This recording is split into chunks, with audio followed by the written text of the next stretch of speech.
안녕하세요. 10월 6일 오늘 묵상 키트를 시작하겠습니다. 10월달이 왔어요. 근데 이제 갑자기 추워진 것 같아요. 오늘 잠바를 안 입으니까요, 추워서 안 되겠더라고요. 그래서 저는 나올 때 낮에도 잠바를 꼭 챙겨 나왔습니다. 같이 우리 묵상하는 모든 분들은 잠바 잘 챙겨 입고요. 그리고 따뜻한 거 많이 마시고, 그래서 감기에 걸리지 않았으면 좋겠습니다. 오늘 우리가 같이 나눌 제목은요, 하나님을 인정하면 일어나는 일이라는 제목으로 같이 말씀을 나눌 건데, 오늘 본문은 시편 141편 1절부터 10절의 말씀이에요. 오늘 시편의 저자는 다윗입니다. 그리고 배경은요, 엔게디 광야라는 곳에서 사울을 죽일 수 있었지만 죽이지 않은 다윗에 대한 이야기예요. 이 엔게디 광야와 사울 그리고 다윗, 무슨 상관이 있었을까라는 것에 대한 생각이 좀 들죠. 이 배경에 대한 이야기를 좀 해야지만 오늘 본문을 좀 더 잘 이해할 수 있을 것 같아요. 첫 번째 우리가 생각해야 되는 건, 지금 이 상황은요, 사울에게 쫓기는 다윗의 상황이에요. 다윗은 이제 더 이상 도망갈 곳이 없는 상황이었어요.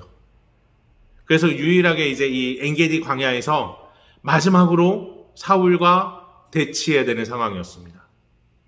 근데 이제 다윗의 병사는 600명이었고요.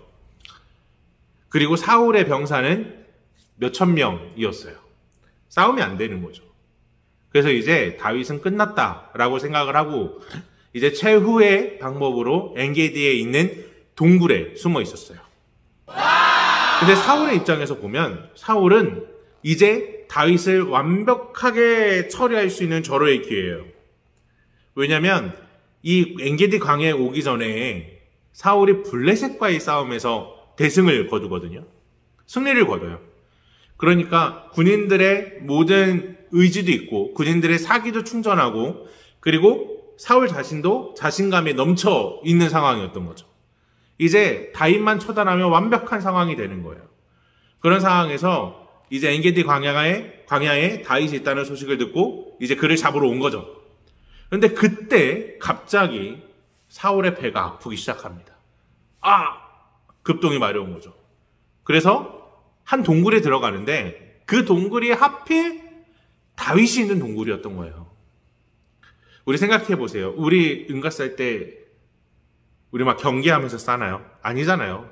다 모든 게 풀어집니다. 이 화장실에 가면 우리의 모든 이 경계심이 사라지잖아요. 자, 그런 상황에서 다윗이 그 뒤에 있는 거예요. 다윗에게 있어서는 사울을 죽일 수 있는 절호의 기회가 생긴 거죠. 그래서 다윗의 옆에 있는 사람들이 부추기기 시작합니다. 다윗이요, 사울을 죽일 수 있는 유일한 기회입니다. 완벽한 기회입니다. 이 기회를 놓치면 더 이상 우리에겐 희망이 없습니다. 라고 할 때 다윗이 그 모든 사람들에게 이렇게 얘기합니다. 하나님이 세우신 왕을 내가 죽일 수 없다. 라고 말하면서 그 사울을 죽이지 않고 사울의 옷의 옷자락의 그 끝에만 살짝 잘라가지고 동굴에서 나갑니다. 그리고 동굴에 나가서 사울이 다 대변을 보고 나오고 있는 상황에서 사울을 부릅니다. 다윗이 왕이시여, 정확히 이제 사무엘상에서는 아버지여 라고 부르거든요.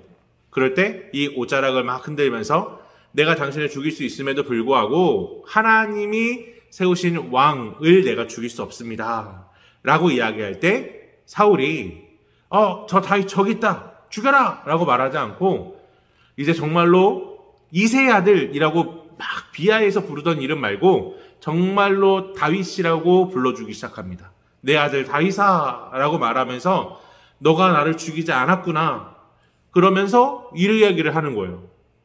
너가 이제 진짜 왕이 될 거다. 네가 만약에 왕이 되면 내 아들과 내 자손들을 죽이지 말아달라 라는 이야기를 하게 되는 거죠. 어떻게 보면 원수인 사울에게 정말로 왕으로서 인정을 받게 되는 놀라운 역사가 이때 일어난 거예요. 자, 이때의 배경을 두고 쓴 시가 오늘 시편 141편입니다. 그래서 141편의 말씀을 쭉 읽어 나가다 보면요, 이 상황들이 조금 그려지는 것 같아요. 우리 1절과 2절의 말씀을 읽어보면, 우리말 성경으로 읽어드릴게요. 이런 말씀이 있거든요. 여호와여, 내가 주를 부릅니다. 어서 속히 내게로 오소서. 내가 주를 부를 때 내 소리에 귀 기울이소서. 그리고 내 기도가 주 앞에 피운 향처럼 올라가게 하시고 내 손을 드는 것이 저녁 제물처럼 되게 하소서. 이 고백이요, 정말로 이 다윗이 하나님께 간절히 나갑니다 라는 고백이에요. 하나님, 내가 하나님께 간절히 기도합니다. 이 저녁 제사를 드리는 것처럼, 이 소제를 드리는 것처럼 하나님, 모든 상황들을 하나님께 감사하고 하나님께 나아갑니다. 내 기도를 받아주소서, 나를 보호하소서, 나를 지켜주소서 라고 이야기하는 거죠. 그리고 3절부터 4절의 말씀을 읽어보면 다음과 같습니다. 여호와여, 내 입에 파수꾼을 주시고 내 입술에 문을 지켜주소서. 내 마음이 악한 것에 이끌려 죄악을 저지르는 사람들과 함께 악한 것을 일삼지 않게 하시고 그들의 진수성찬을 먹지 않게 하소서. 아멘. 원수처럼 대하고 있는 사울을 죽이지 않았다라는 거예요. 그리고 그를 죽일 수 있는 모든 것들도 자기 입술을 탁 제함으로 인해서 죄를 범하지 않았다라는 것을 얘기하는 거죠. 다윗이 충분히 사울을 죽일 수 있었지만 그럼에도 불구하고 다윗은 자기 힘으로 행하지 않고 하나님이 세우신 왕을 인정하고 또 결국에는 하나님을 인정할 때 하나님께서 원수 사울로 인해서 다윗을 왕으로 인정하게 하는 놀라운 역사를 보게 되는 거죠. 그래서 오늘 5절의 말씀을 읽어보면 다윗이 이렇게 고백하죠. 의인들이 나를 치게 하소서. 이것이 친절이 될 것입니다. 의인들이 나를 꾸짖게 하소서. 이것이 내 머리를 상하지 않게 하는 좋은 기름이 될 것입니다. 그러나 내 기도는 악인들에게 재앙을 부르게 하소서. 아멘. 이 외에는 하나님 나를 보호하소서라는 이야기로 가득 채워져 있어요. 그런 것처럼 이제 다윗은요, 죄에서 멀어지고 자기 입술을 지키고 그리고 하나님께 간구함을 통해서 하나님, 내가 정말로 하나님 바라보고 하나님 의지한 의인이었습니다 라고 이야기를 하는 거죠. 오늘 우리의 삶도 같은 것 같아요. 우리의 삶도 내가 할 수 있어요. 내가 내 삶을 다 해나갈 수 있을 것 같아요. 그런데 내 힘을 의지하는 것보다 하나님의 주권을 인정하는 게 훨씬 더 지혜로운 일이라는 거예요. 하나님 바라보고 하나님 의지하고 하나님께서 주시는 것을 우리가 기쁨으로 누리고 내가 할 수 있지만, 내가 충분히 할 수 있지만 그럼에도 불구하고 하나님께 기도하고 나가는 거예요. 하나님께 내어 맡기고 나가는 거예요. 그러면 하나님께서 사울에게 다윗이 왕으로 인정받듯이 우리를 높여 주실 겁니다.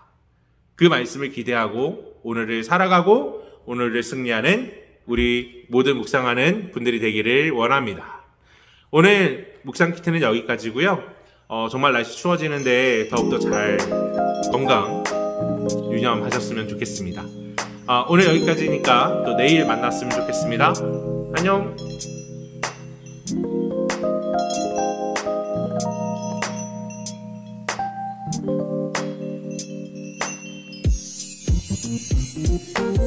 Thank you.